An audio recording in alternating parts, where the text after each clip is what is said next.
Sierra Nevada, California, January 14th, 1883. 6 hours and 47 minutes past midnight. The mercury in the glass thermometer hanging on Silas Merrick's porch read 8 degrees below zero. Wind howled down from the granite peaks at 70 miles per hour, carrying ice crystals that struck exposed skin like thrown sand.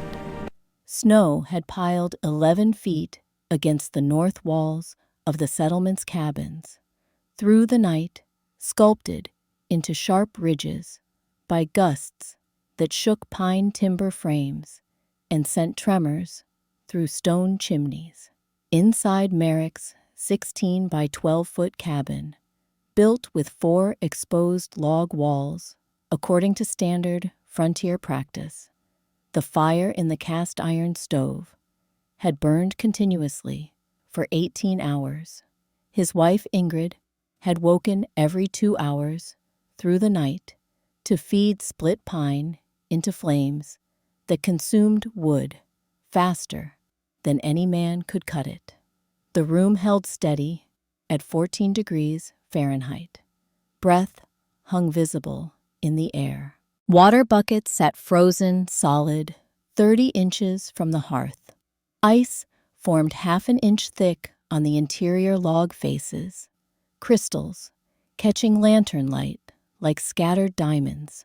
Their son Anders, 8 years old, lay wrapped in 3 wool blankets on a pallet near the stove. His lips carried the blue-purple tinge that every parent on the frontier learned to fear. 180 yards to the west, in a cabin measuring 14 feet by 18, the cast iron stove had been cold for 5 hours and 23 minutes. No smoke rose from its chimney. The structure sat dark and silent in the pre-dawn darkness. Inside, the temperature held steady at 44 degrees Fahrenheit. 11 people breathed easy in that space. Children slept without coats. The north wall radiated heat to the bare palm like banked coals, though no fire had touched it for hours. The woman who built that cabin sat awake in a wooden chair, recording numbers by lantern light in a journal she had kept for 28 months. Outside temperature negative 12 degrees. Inside temperature 44 degrees. Fire extinguished 5 hours, 23 minutes prior. Stone wall warm to touch. 11 souls safe. Her name was Karen Johansson. She was 36 years old. 3 years earlier, the men of this settlement had called her a fool. Now, their children slept warm in the shelter those same men had mocked. This is the documented account of how one Norwegian widow's knowledge of thermal mass saved lives in the Sierra Nevada winter of 1883. Karen had arrived in California in July of 1880, one among nearly 1 million Norwegians who immigrated to America between 1820 and 1920. She carried $240 in savings, a surveyor's claim to virgin timberland, and memories of construction methods learned in the Telemark region where winter lasted half the year and stone walls 18 inches thick kept livestock and people alive through months of killing cold. She was a widow.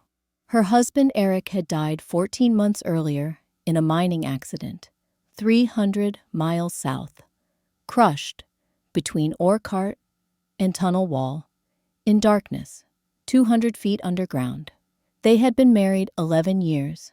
They had not had children. She had sold their small house, taken her savings, and moved north to claim land under the Homestead Act. Her father had been a stonemason in Norway. He had built houses that combined massive timber framing with stone walls that absorbed heat from cooking fires and radiated it back through long Arctic nights. He had taught her that rock was not an obstacle, but a resource. Stone heats slowly. Stone cools slowly. Stone acts as a thermal bank that smooths temperature swings when properly integrated into building design. She had watched him work for 20 years before his death from pneumonia, when she was 31.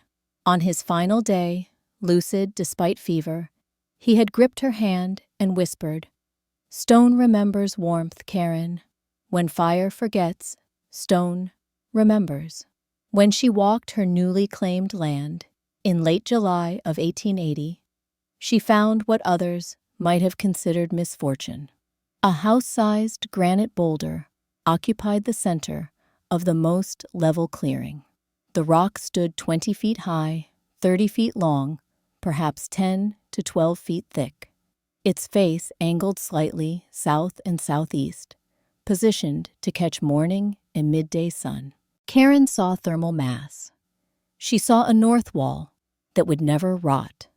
She saw 80,000 pounds of granite that could absorb heat during the day and release it through the night.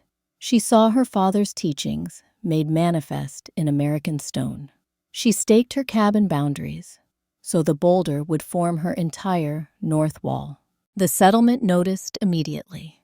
Silas Merrick noticed first. He was 43 years old, owner of the valley's only sawmill. A man who had survived 23 winters in various territories. He stopped by Karen's claim on a September morning, found her measuring distances with rope, sketching plans in a journal. "Miss Johansson," he said, removing his hat, "that boulder presents a challenge. It presents an opportunity." He studied her stakes. He walked the perimeter. His expression shifted from curiosity to concern.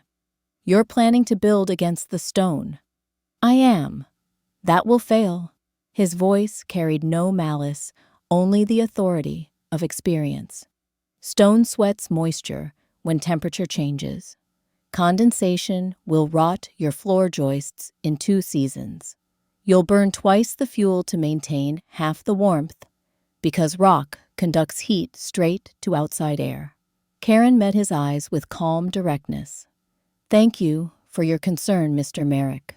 I will proceed carefully." He replaced his hat and rode back toward his mill, shaking his head. 3 days later, Beatrice Harland stopped by while hauling supplies up the mountain trail. She was 41 years old, a freight hauler who had learned to drive 6-horse teams after her husband died of fever in 1878. She had built 3 cabins herself. She stood in Karen's clearing and spoke bluntly. "You're making a mistake. Stone doesn't insulate. It conducts. Every degree of heat you build inside transfers straight through that rock to outside air.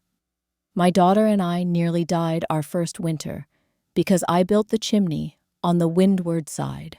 Learn from others' mistakes." Again, Karen heard genuine concern. "I appreciate your experience, Miss Harland. I will work according to what I know." Beatrice climbed onto her wagon seat. "Winters here kill the unprepared. I hope you know what you're doing." The settlement's assessment formed quickly. The Norwegian widow was building wrong, too stubborn to follow proven methods. She would learn the hard way. No one offered to help. Karen worked alone. September 15th, 1880. She began felling timber. Standard cabin construction required approximately 70 logs for a 16 by 12-foot structure. Karen's design called for 52 logs, 3 walls only. The boulder would serve as her north barrier. She selected ponderosa pine, between 8 and 10 inches in diameter. She worked with a crosscut saw, making cuts alone that normally required 2 people. Each tree took between 45 minutes and an hour. She averaged 3 logs per day, working from dawn until darkness made further labor dangerous. By October 5th, her neighbors had finished their cabins.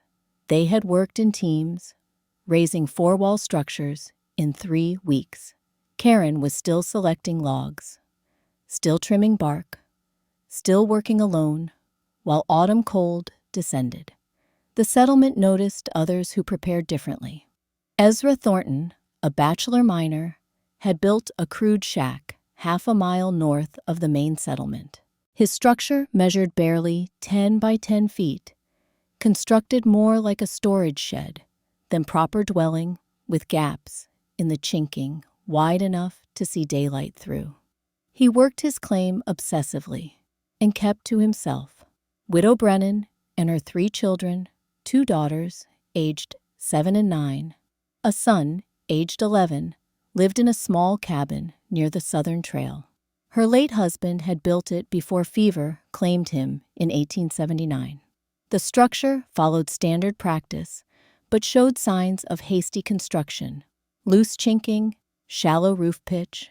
The widow struggled to maintain it alone while caring for children and managing a small plot. Both families operated on the margins of settlement life. Both would face the coming winter with inadequate preparation. But in October of 1880, the community's attention focused on the Norwegian woman building 3 walls against a boulder everyone else would have cleared. On October 20th, Reverend Nathaniel Hale called a community meeting. 16 adults attended. The topic was winter preparation and mutual aid. Hale was 55 years old, a circuit preacher who had buried children who froze. He raised the question everyone had been considering privately. What would the community do when Miss Johansson's cabin proved inadequate and she required rescue in January or February? Silas Merrick spoke first, explaining his concern as practical economics. His sawmill depended on steady business. If the 3-wall design proved successful and others copied it, he would lose 20 logs of revenue per cabin. But beyond personal interest, he genuinely believed the design would fail. Stone conducted heat. Everyone knew this. The widow would burn through her fuel supply, and when her wood ran out, she would need help that would tax everyone's reserves. Beatrice Harland added her experience. Inadequate shelter killed. She had nearly lost her daughter their first winter. She could not offer resources she barely had. Others voiced similar concerns.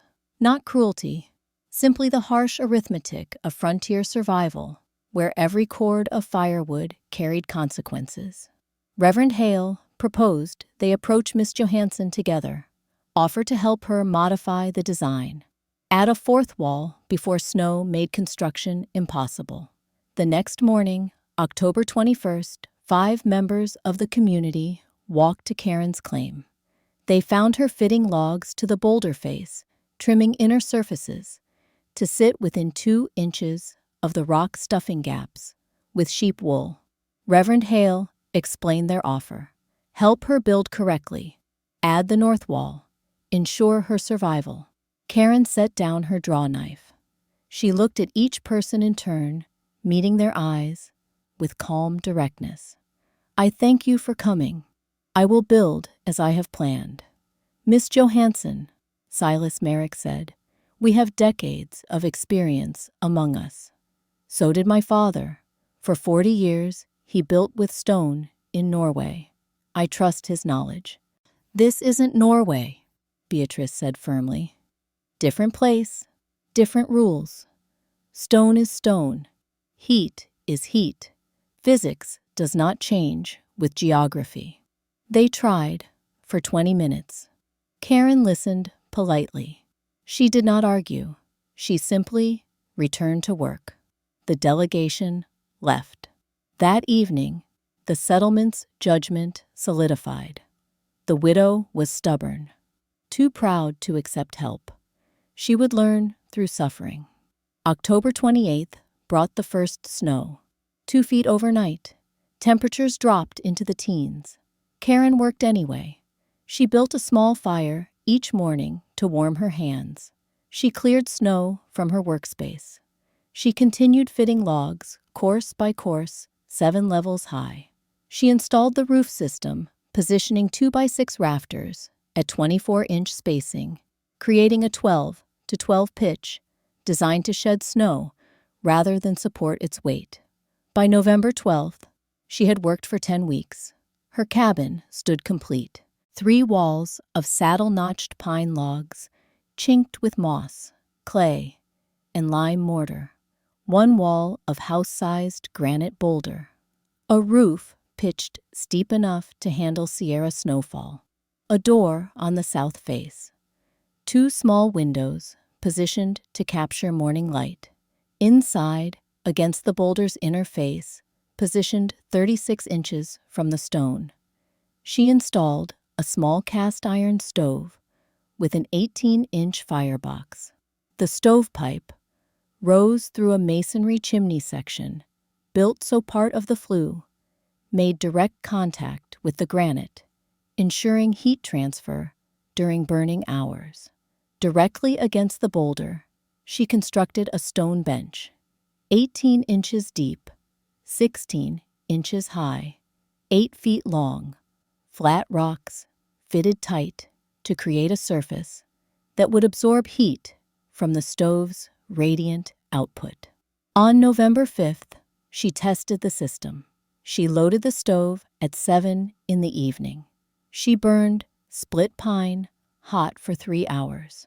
At 10:15, with outside temperature at 22 degrees, she banked the fire to coals and closed the damper. At 6:20 the next morning, she recorded measurements. The stove was cold, 8 hours without fuel. Outside, temperature had dropped to 18 degrees.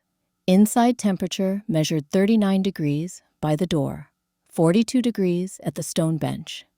She placed her bare palm against the boulder's interior face. The rock felt warm, heat stored during evening burning hours, radiating back into the living space. 21 degrees of differential maintained through the coldest hours with 0 fuel consumption. She wrote these numbers in her journal. She dated the entry. She added a single line. Father's teachings confirmed. Stone remembers warmth.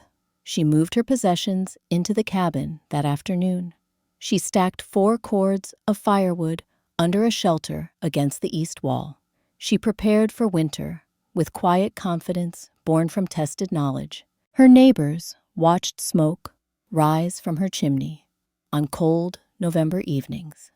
They noticed the smoke stopped rising by 10 or 11 each night. They shook their heads at the foolishness of letting fires die during freezing weather. They waited for her to learn the hard way. They prepared their own shelters, stacking 6 and 7 cords of firewood, checking, chinking, reinforcing roofs. Silas Merrick stood on his porch one November evening, watching the last light fade from Karen's chimney by 9:45. He turned to his wife Ingrid. She'll come asking for help by January. Mark my words. Ingrid glanced toward the widow's dark cabin, barely visible through evening snow. Perhaps, or perhaps she knows something we don't. Stone is stone, Ingrid. It pulls heat away. That's simple fact. But Ingrid said nothing more. Women talked among themselves, and she had heard things. The widow's cabin stayed noticeably warmer during the brief visits other women made, under pretense of checking on the Norwegians' welfare. The air inside felt different, less biting, more stable. Ingrid kept these observations to herself. Her husband's sawmill provided their income. Challenging his expertise on construction served no purpose. Outside, the first real storms of winter approached from the north. In her 3-walled cabin, Karen Johansson sat recording temperatures, burning minimal fuel, sleeping warm on a stone bench that held heat like a promise kept. The test was coming.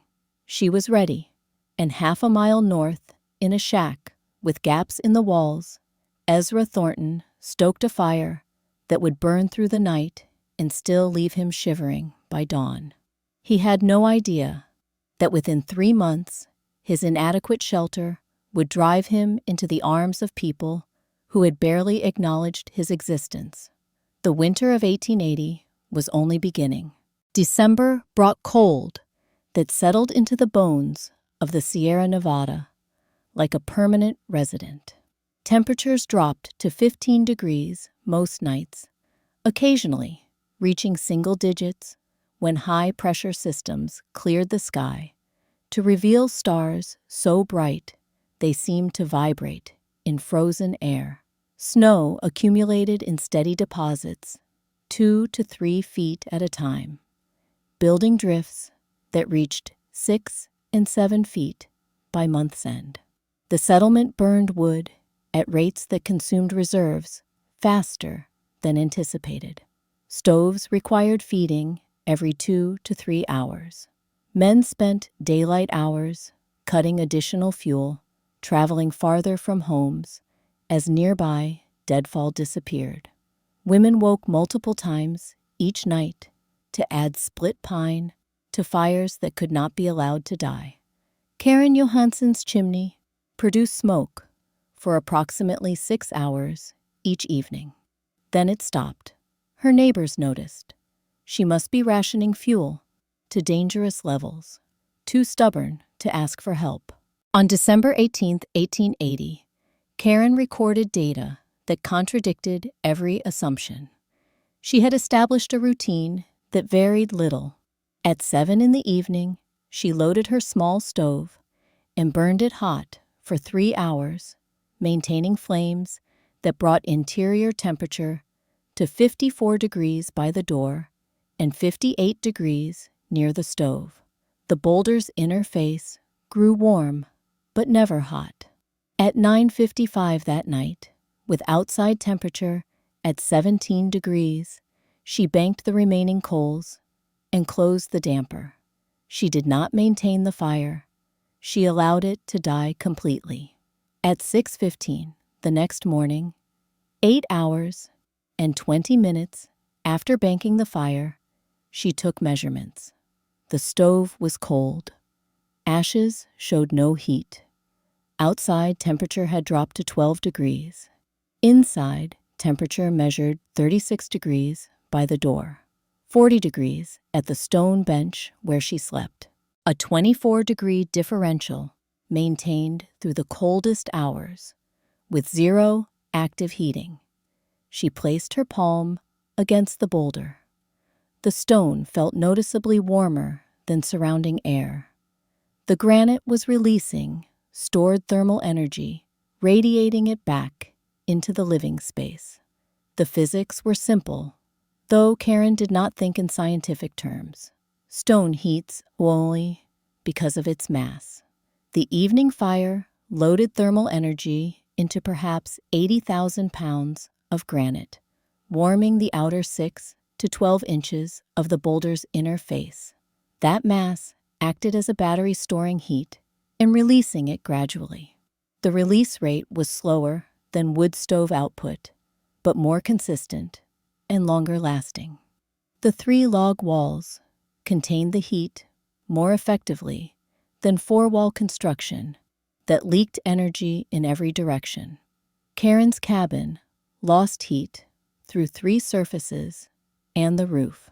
Standard cabins lost heat through 4 walls and roof, a 33% increase in surface area for thermal escape. 180 yards to the east, Silas Merrick's family experienced different mathematics. His cabin measured 12 by 16 feet with 4 exposed log walls. His craftsmanship was excellent, his chinking thorough. He had followed every principle his father taught. On that same night of December 18th, his wife Ingrid maintained their stove with the vigilance required for survival. She loaded split pine at 7 in the evening, achieving interior temperature of 48 degrees. At 10 o'clock, the stove burned steadily. At 2 in the morning, Ingrid woke to cold air on her face. She rose, added wood, returned to sleep. At 6:30, Silas took temperature measurements. Outside had dropped to 12 degrees. Inside measured 23 degrees, despite overnight fire maintenance. An 11-degree differential, half what Karen achieved with no overnight burning. The Merrick family burned fuel at approximately twice Karen's rate for inferior thermal performance. They consumed sleep. They consumed labor. They consumed wood they would need later. Silas noticed smoke no longer rose from Karen's chimney after 10 each evening. He assumed she was rationing dangerously. He mentioned this to Reverend Hale one Sunday. They agreed to check on the widow after Christmas. They did not consider that she might be managing better than they were. January brought sustained cold, 8 degrees below zero on 3 consecutive nights. Wind stripped heat from exposed walls. Snow accumulated to 8 feet in drifts. Karen's fuel consumption for December had totaled 1.2 cords of split pine. Neighbors averaged 2.1 cords. The differential suggested either dangerous cold or substantially greater efficiency. On January 12, 1881, Beatrice Harland made a visit. She had been hauling supplies and stopped under pretense of checking trail conditions. In reality, she wanted to see how the Norwegian widow was surviving. Karen invited her inside. The door opened onto interior air that felt noticeably warmer. Beatrice's cheeks stung from the transition. The cabin held perhaps 40 degrees. Water in a bucket near the door was liquid. The stove was cold. "You let your fire die," Beatrice said. "I bank it each night around 10. It dies by midnight." "How are you not frozen?" Karen gestured to the boulder. "Touch the stone." Beatrice crossed to the north wall. She placed her palm against the granite face. The rock felt warm, noticeably, measurably warmer than surrounding air. "It holds heat from the evening fire," Karen said quietly. "It releases slowly through the night. I sleep comfortably." Beatrice stood with her hand on the boulder for perhaps 30 seconds, feeling thermal energy radiating into her palm. Everything she believed about stone and construction and heat seemed suddenly uncertain. "How much wood are you burning?" "Approximately 1 cord per month." Beatrice had consumed 2 cords in 6 weeks. She was on pace to finish winter at 7 cords minimum. Karen would finish at 4 cords total. The implications were difficult to accept. Karen was warmer while burning half the fuel. The numbers suggested working with thermal mass reduced the punishing labor of constant wood cutting. Beatrice looked around the small cabin. She saw the temperature journal lying open on a table. She saw months of documented data. She did not examine the journal. She thanked Karen and stepped back into January cold that felt even more bitter after 20 minutes in the boulder-backed cabin. Driving home, she thought, what if the widow is right? What if everyone else is wrong?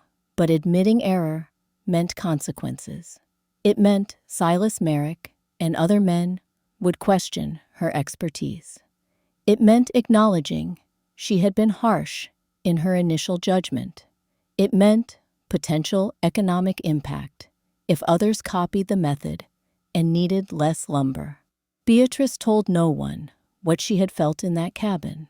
She chose reputation over truth. She buried the knowledge like an uncomfortable secret and continued her winter as if nothing had changed. That choice would trouble her sleep for 2 years. By February 1883, it would nearly cost her daughter's life. February arrived and departed without crisis. The winter of 1880 to 1881 qualified as average for the Sierra Nevada. 15 to 20 feet of total snowfall. Night temperatures in the teens with occasional dips near zero. Difficult, but survivable. Karen finished the winter, having burned 3.8 cords of wood. Her neighbors averaged 6.5 cords. The differential was measurable and significant. The settlement's response was not acknowledgement. It was rationalization. When Ingrid Merrick mentioned the fuel consumption figures she had learned through conversation with other women, Silas offered immediate explanation. Miss Johansson's cabin faced south, sheltered from prevailing wind by terrain features. Her location provided natural protection. The savings resulted from site advantages, not design superiority. Others agreed. One mild winter proved nothing. The true test would come during exceptional cold. Reverend Hale preached a sermon in March about patience in judgment. He suggested, without naming Karen directly, that pride in appearing self-sufficient could blind people to vulnerability. Karen attended the service. She listened without comment. She understood the words were directed at her. She did not argue. Demonstration proved more effective than debate. She spent summer of 1881 improving her water collection system. She carved additional channels into the Boulder face, directing snowmelt and rainwater into her storage barrel. She split and stacked 5 cords of firewood, slightly more than the previous winter. She worked her garden plot. She tended chickens. She participated in community gatherings when invited, but did not force her presence. She lived quietly. She prepared methodically. The winter of 1881 to 1882 resembled the previous season. Average snowfall, average temperatures. Karen burned 4.1 cords. Neighbors averaged 6.8. The pattern held consistent. The data accumulated. Silas Merrick's sawmill business suffered slightly. 2 families who planned new structures asked Karen for advice on boulder-backed designs. Families who had not been present during initial mockery, who saw only fuel consumption data. Silas lost 20 logs of revenue per sale. His economic concern had proven accurate, even if his technical criticism had not. He did not confront Karen. He did not acknowledge publicly that his predictions about heat loss had failed to materialize. He continued operating his sawmill and privately wondered if he should modify his own cabin. By autumn of 1882, Karen had lived in her boulder-backed cabin for 23 months. She had documented thermal performance through 2 complete winters. She had proven efficiency that saved labor and provided superior comfort. The settlement had not acknowledged these facts publicly, but privately, in conversations between spouses, the truth circulated. The widow's method worked. The numbers did not lie. Then came the warning. September of 1882 brought signs that old-timers recognized. Squirrels cached double their normal food supplies. Elk descended from high country 3 weeks earlier than usual. Pine cones produced heavy seed crops. Daniel Iron Bear, a mixed Miwok and Scottish elder who had survived 78 years in the mountains, older even than Joseph Redwood, who had briefly advised Karen, stopped by Silas Merrick's sawmill in late September. The old man rarely made social visits. When he appeared, people listened. "Sky has colors, I remember, from before the Big Death," he said, referring to the winter of 1846 when starvation claimed dozens. "Clouds build wrong. Wind smells cold too early. This winter will be hard. Prepare more than you think you need." Silas thanked him. Some took it seriously and stacked extra wood. Others dismissed it as fearful memories of someone too old to assess present conditions accurately. Karen heard the warning through community gossip. She added another half-cord to her stockpile, bringing her total reserve to 4.5 cords. Her neighbors averaged 6 to 7 cords, believing this represented adequate preparation.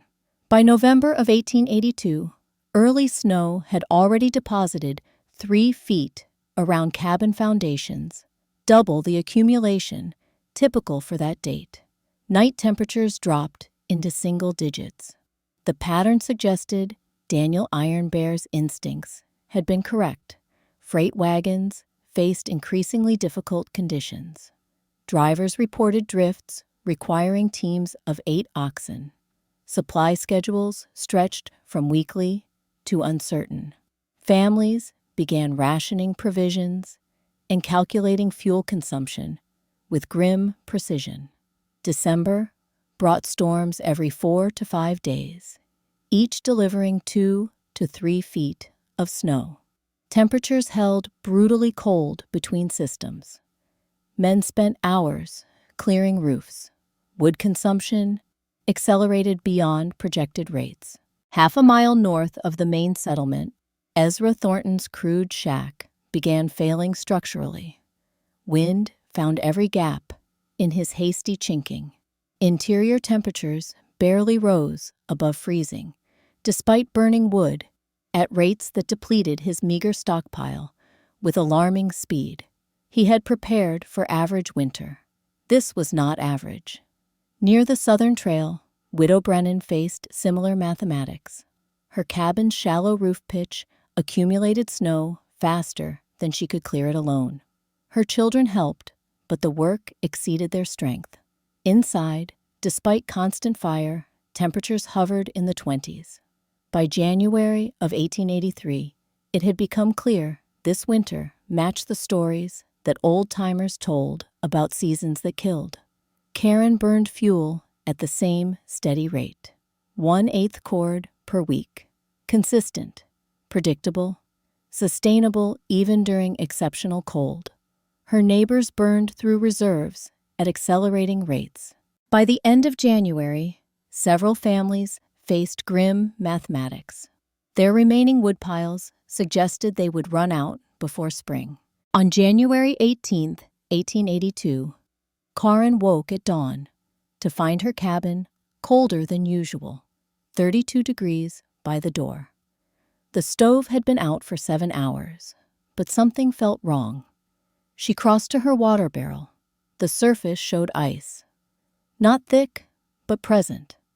Her gravity-fed collection system had frozen during the coldest night yet. For 3 hours, she doubted. Had she miscalculated? Had the boulder's thermal mass reached its limit? Had her father's teachings failed in conditions more severe than Norwegian winters? She sat on the stone bench, pressing her palm to the boulder. The rock still held warmth, but less than usual. The night had been colder than any she had measured. Perhaps stone had limits after all. Then, dawn sun struck the granite's outer face. By 8 o'clock, she felt the boulder warming under her hand. By 10, she heard dripping. By noon, meltwater flowed into her collection barrel again. The stone was larger than any single night's cold. The thermal mass could absorb one exceptional night and recover with solar gain the next day. Her father had been right after all. She recorded the event in her journal with characteristic precision. January 18th, 1882. Outside, 15 degrees at dawn. Water barrel froze. Doubt arrived.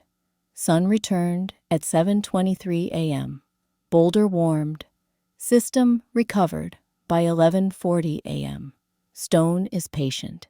Stone remembers warmth longer than cold remembers conquest. Father's promise holds. She never mentioned the incident to anyone, but the 3-hour period of doubt had taught her something valuable. Even sound principles faced moments that tested faith. Even thermal mass had limits during exceptional conditions. The question was whether those limits would be exceeded before winter ended.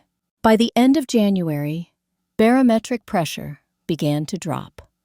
Storm clouds built with distinctive patterns that Daniel Ironbear had recognized in September. Wind shifted to the north. The oldest settlers looked at the sky and felt fear. The final test was gathering strength over the northern peaks. Soon, it would arrive. Soon every assumption would face examination under conditions that permitted no margin for error. Karin Johansson sat in her three-walled cabin, recording temperatures, burning minimal fuel, sleeping warm on a stone bench that had recovered from its single night of doubt. The stone was ready, but in cabins throughout the settlement, people faced different mathematics. Silas Merrick's stockpile showed 1.8 cords remaining with 8 weeks of winter ahead. Beatrice Harlan's chimney still created backdraft whenever wind exceeded 40 miles per hour. Ezra Thornton had already burned through half his reserve. Widow Brennan's children huddled near a fire that barely kept interior temperature above freezing. The margin between survival and catastrophe was narrowing, and Karen, sitting alone in warmth that cost her almost nothing, understood what was coming. She had seen the other cabins' chimneys smoking at all hours. She had done the mathematics in her head. She had known with certainty, born from understanding physics rather than following tradition, that her neighbors' shelters would fail under sustained assault. She prepared her small space to accommodate refugees. She inventoried her food supplies. She calculated how many people the thermal mass could sustain. The answer was more than lived alone. Stone did not care how many bodies it warmed. It simply released what it had stored, patient and consistent, as the laws that governed its behavior. On February 1st, 1883, she added a final line to her journal before the storm arrived. Father, if you see, from wherever the dead watch the living, your teachings will save more than your daughter. Stone remembers warmth. Soon everyone will know. The next morning, the storm began. The storm arrived February 2nd, 1883, with a barometric pressure drop that made the settlement's single aneroid barometer fall like a stone thrown into a well. Wind began at dawn, building from 20 miles per hour to sustained gusts of 60 to 80 by mid-afternoon. Snow came not in flakes, but in horizontal curtains that reduced visibility to arm's length. Temperature plunged to 5 degrees Fahrenheit during daylight hours. By midnight of the first night, mercury showed 2 degrees below zero. By 3 in the morning of February 3rd, -5. The wind did not stop. The snow did not stop. The cold intensified with each passing hour. This was not average weather. This was exceptional severity that exceeded every assumption underlying cabin design, fuel stockpile, and margin for survival. Standard frontier construction revealed its limitations with speed that transformed inconvenience into genuine crisis within 48 hours. Silas Merrick's cabin began failing systematically. The chimney location on the windward side became a liability when sustained wind drove snow directly into the flue opening. Downdrafts pushed smoke back into living space, reducing combustion efficiency precisely when maximum heat was essential. Chinking between logs, dried and cracked under repeated freeze-thaw cycles. Cold air infiltrated through seams that whistled audibly during wind gusts. The cabin sang with the high-pitched tone of air forced through narrow gaps at pressure. By February 4th, Silas measured interior temperature at 18 degrees at 6:20 in the morning, despite maintaining fire through the entire night. Outside temperature was -8. The differential was only 26 degrees. His wife, Ingrid, had not slept more than 2 hours consecutively since the storm began. She rose every 90 minutes to feed the stove burning split pine at rates that consumed nearly half a cord in 3 days. Their stockpile had diminished to 1.8 cords, with at least 8 weeks of winter remaining. The mathematics were simple and terrible. At current consumption, they would run out by late March. Cutting additional wood in current conditions was impossible. Wind chill approached -40 degrees. Visibility extended less than 10 feet. On the morning of February 5th, their son, Anders, woke with a cough that Ingrid recognized as dangerous. The 8-year-old's breathing came shallow and rapid. His lips carried blue-purple tinge, indicating poor circulation. Ingrid wrapped him in 3 wool blankets and placed him directly beside the stove. The boy shivered despite layers and proximity to heat. His fingers felt cold. His feet showed early signs of tissue damage despite never leaving the cabin. Their 12-year-old daughter, Greta, sat silent in a corner, old enough to understand danger, but young enough to feel powerless. She watched her mother feed the stove with mechanical precision, watched her father check, chinking, watched her brother struggle to breathe. At 3:15 in the morning on February 8th, the coldest moment of the entire storm, Silas stood beside his window, recording conditions by lantern light. Outside, temperature -12 degrees Fahrenheit. Inside, temperature 14 degrees. Water frozen solid 30 inches from hearth. Interior frost, half an inch thick on log faces. Anders's breathing labored. He looked across the cabin at his wife. Ingrid met his eyes. Neither spoke. Both understood.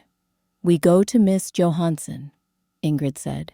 Pride was a luxury. Their son's life was not negotiable.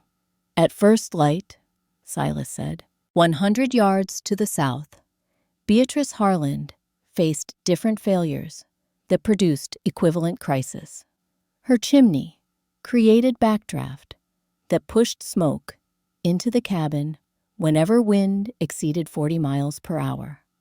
The storm had sustained winds above that threshold for 6 consecutive days. She could not maintain adequate fire without filling the cabin with smoke that made breathing difficult and visibilities nearly impossible. She experimented with damping the fire to reduce smoke while accepting colder temperature. The compromise achieved nothing. Her 9-year-old daughter, Rose, developed a cough similar to Anders Merrick's. At 18 degrees interior, temperature, Rose's condition worsened. At 14 degrees, Beatrice made the same decision. They would go to the Boulder-backed cabin or watch their daughter sicken beyond recovery.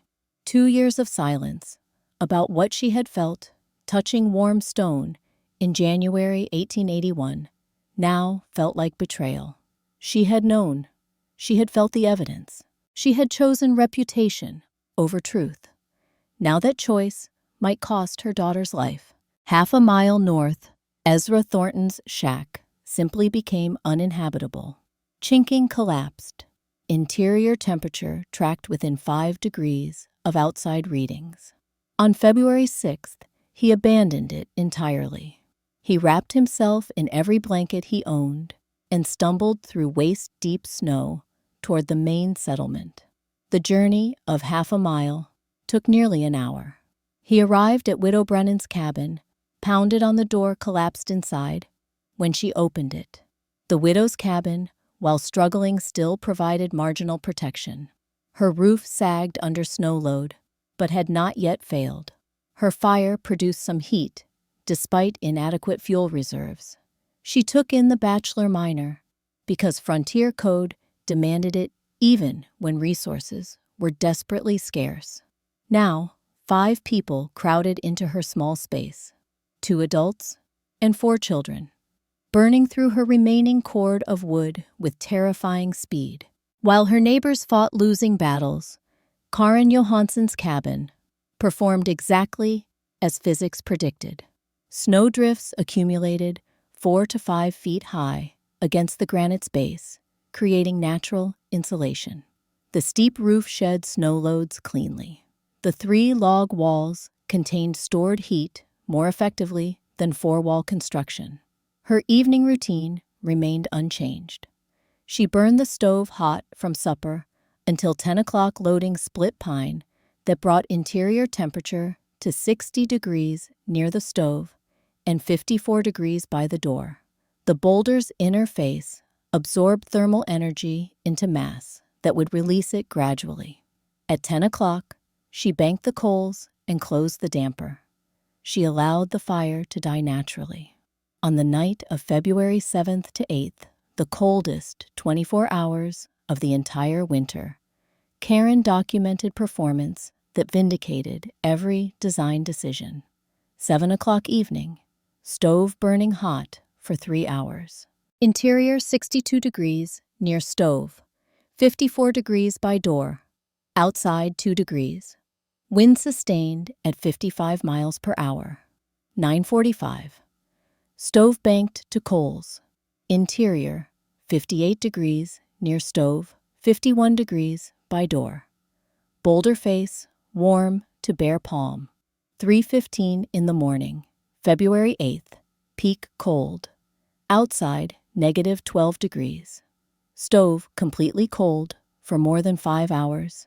Interior temperature 44 degrees by the door, 48 degrees at the stone bench. Differential of 56 to 60 degrees. Maintained with 0 active heating. Water in her barrel remained liquid. No frost formed on interior walls. She breathed easy in air that felt cool but not dangerous. She slept comfortably on stone that radiated stored warmth. Her fuel consumption for the first 8 days totaled 0.3 cords. 9 days of brutal cold, addressed with steady burning pattern.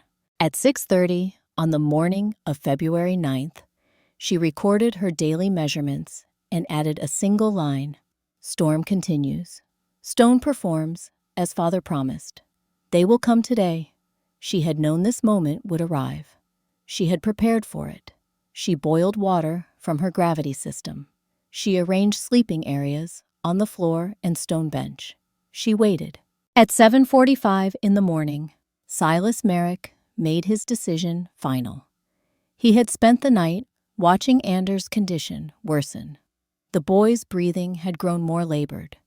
His color had paled further. Another night in 14-degree air would kill him. Silas stepped outside into wind that stole breath from lungs. He cupped his hands and shouted toward Beatrice Harlan's cabin, barely visible through blowing snow. "Beatrice, we're going to Johansson's." A moment later, her door opened. She shouted back, "Rose is sick. We're coming too." From the south, faintly, another voice. Widow Brennan had heard the exchange. "We can't last another night. 5 of us coming." The storm had compressed the settlement into a single, desperate decision made by separate families at the same desperate hour. The journey from Silas Merrick's cabin to Karen's shelter covered 180 yards, a walk of 2 minutes in normal conditions. In waist-deep snow, with wind chill at -30 degrees, it transformed into Odyssey, requiring 35 minutes of physical effort, approaching the limits of endurance. Silas led his family using rope tied between them. Ingrid carried Anders wrapped in blankets. Greta followed, holding her mother's coat.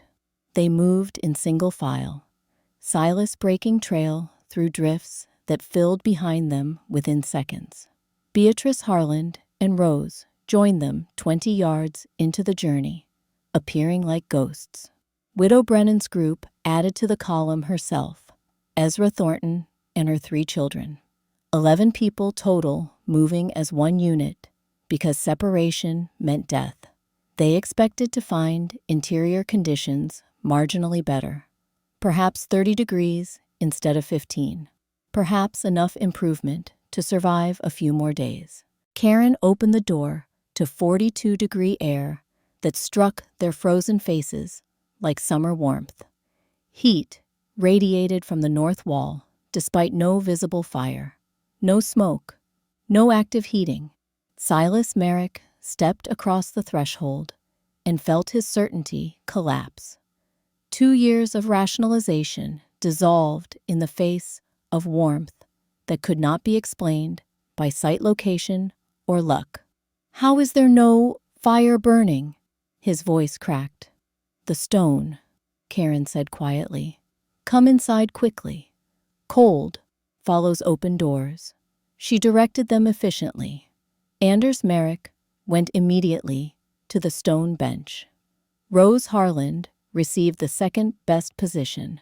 Children and elderly placed where heat concentrated. Adults assigned floor space near the door. Karen boiled water for pine needle tea. She shared her food stores without calculation or resentment. She allocated sleeping areas with practical logistics of someone managing survival rather than hosting guests. 11 people crowded into space designed for one. The cabin should have been overwhelmed. Instead, the thermal mass system continued functioning exactly as designed. The added body heat contributed to the thermal load.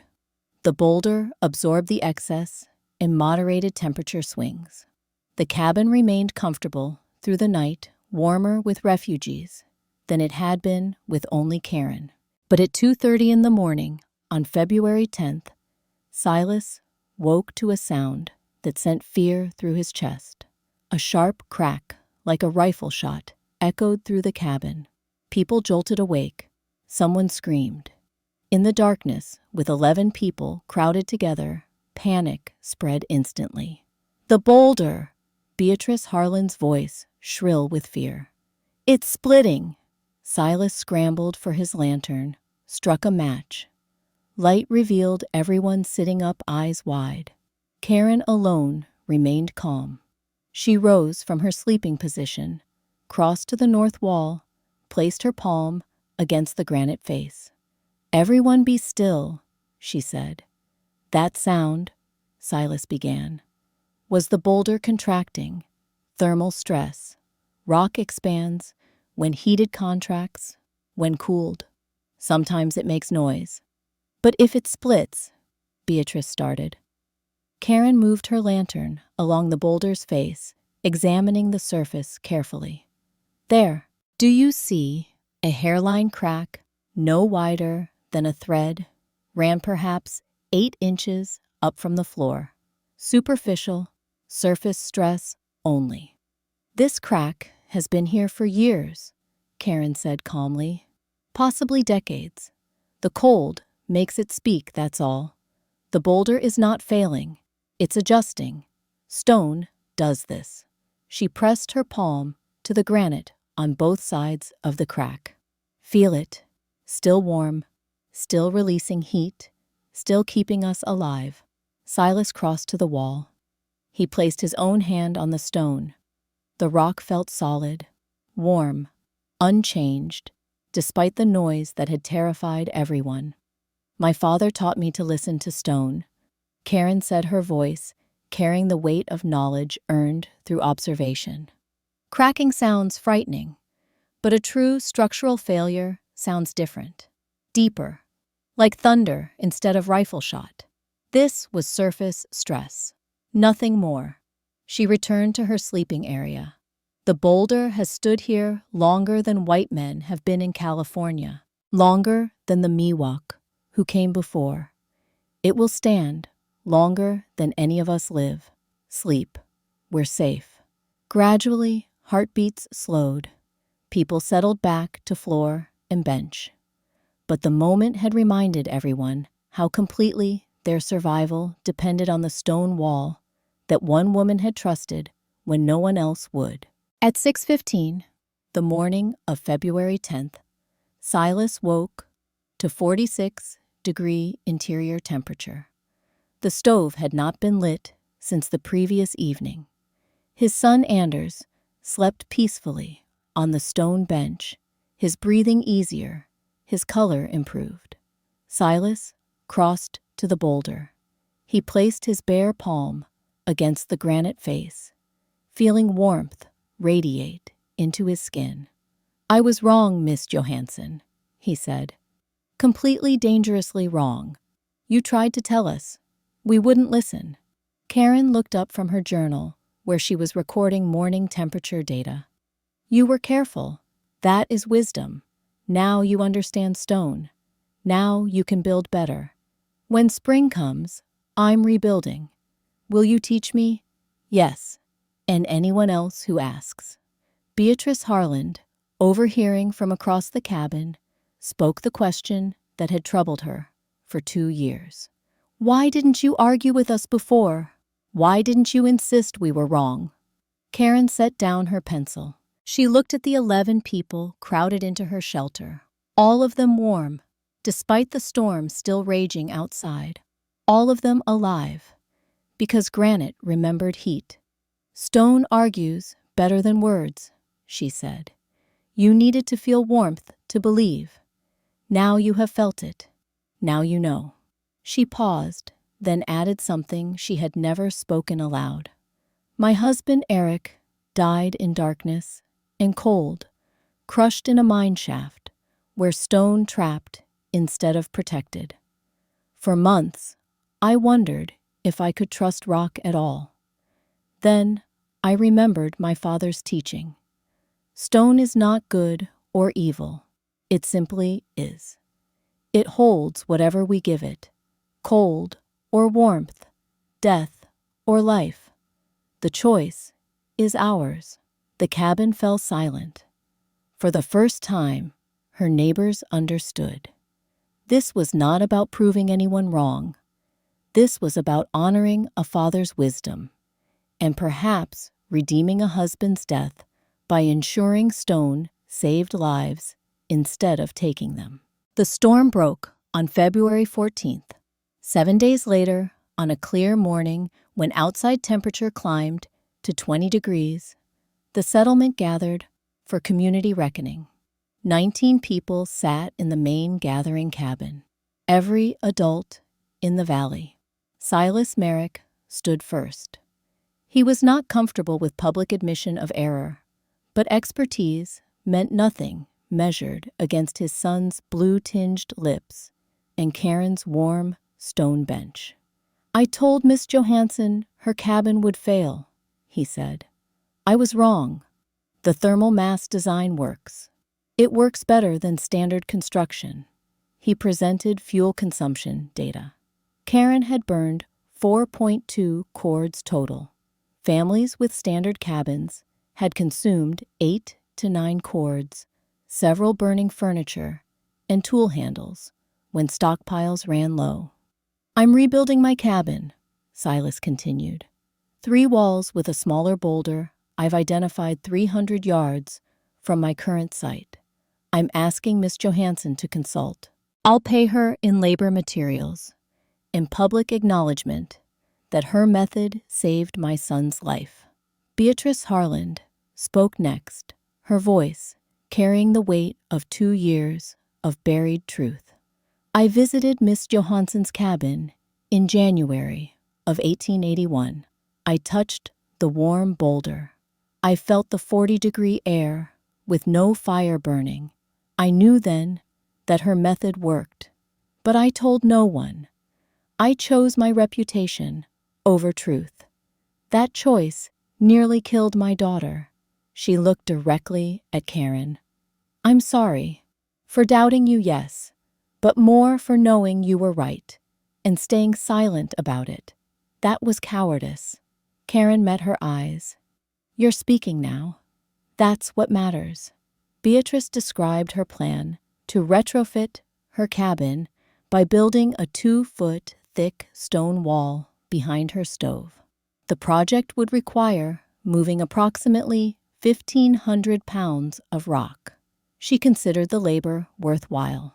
Over the following 2 hours, 9 families committed to modifications, incorporating thermal mass principles. Some would rebuild completely. Others would retrofit. Widow Brennan, who had nearly lost her children, committed to relocating her cabin against a rock outcrop she had previously considered an obstacle. "I thought it was bad luck having that stone on my land. Turns out it was the best luck I never recognized." Even Ezra Thornton, the solitary bachelor, spoke briefly. "I'll help anyone who needs labor. I owe 11 people my life. Working their stone walls is the least I can do." Reverend Hale offered what qualified as apology from a man who rarely admitted error. "I preached patience in judgment. I should have practiced it better myself. Miss Johansson's work deserves respect, not suspicion." When the meeting turned to practical instruction, Karen rose and moved to a slate board. She drew diagrams showing boulder placement, stove positioning, bench construction. She explained thermal mass principles in folk language. Stone heats slow, stone cools slow, like banked coals that release warmth for hours. Evening fire loads heat into rock. Rock gives back through the night. 3 walls lose less heat than 4. Snow against the boulder acts like wool blanket. These are not mysteries. These are simple facts about how materials behave. She answered questions for 3 hours. She sketched plans for individual families. She asked for no payment beyond what people chose to offer. When someone asked why she had never insisted they listen, before the crisis, she said simply, "Words don't convince. Experience convinces. You needed to feel stone's warmth to believe.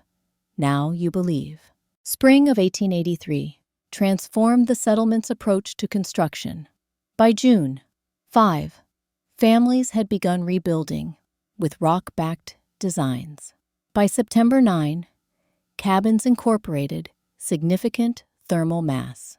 Silas Merrick's new kitchen addition became the valley's second 3-wall structure, an immediate proof that the principle scaled to different applications.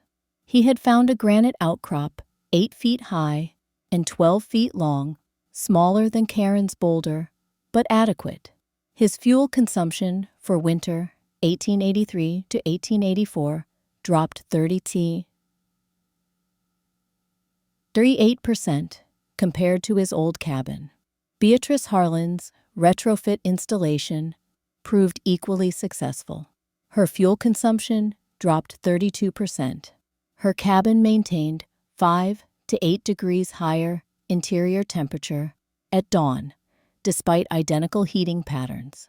The settlement's collective firewood consumption dropped from 28 cords during the crisis winter to projected 19 cords for normal conditions. The reduction represented $180 in saved labor across 18 families, significant savings in an economy where cash remained scarce.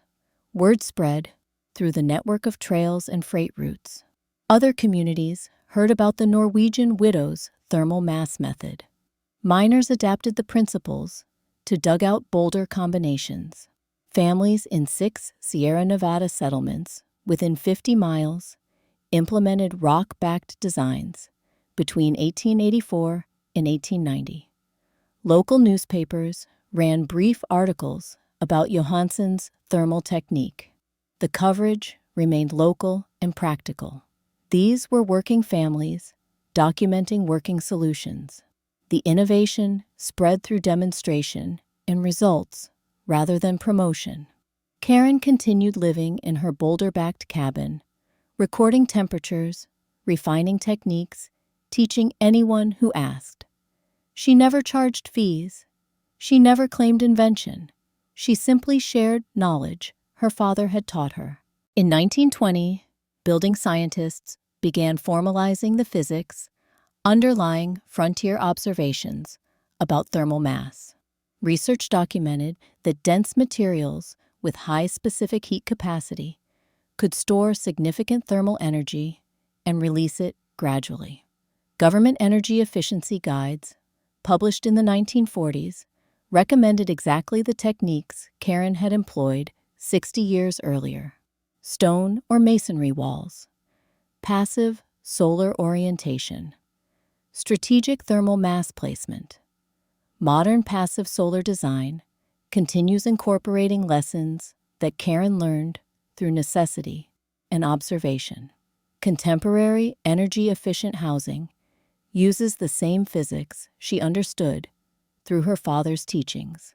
Karen Johansson lived in her three-walled cabin until 1908, when declining health prompted her move to town, where medical care was more accessible. She died in 1911 at age 67, having never remarried, having lived simply, keeping chickens, and recording temperatures until the end. The cabin stood for another 33 years, used by various families who appreciated its superior climate control and minimal fuel requirements. Fire destroyed the structure in 1944. The Boulder remains, a 20-foot granite monument to observation, over tradition to physics, over pride to one woman's quiet insistence that stone remembers warmth better than men remember being wrong. Her temperature journal, preserved in a small museum in the valley below, contains an entry from February 8, 1883, outside -12 degrees Fahrenheit, inside 44 degrees, fire extinguished 5 hours, stone warm as father's hearth, 11 souls protected, his teachings live. Eric, I hope, wherever you rest in darkness, you know stone saved lives instead of taking them. Stone remembers warmth, my love. Stone remembers. Survival in the American West belonged to those who observed nature, tested methods without ego, and shared knowledge freely. Karen Johansson's Boulder stood testament to that principle for 3 generations. The stone remains warming, nothing now but memory, proving still that some truths outlast the structures built to demonstrate them.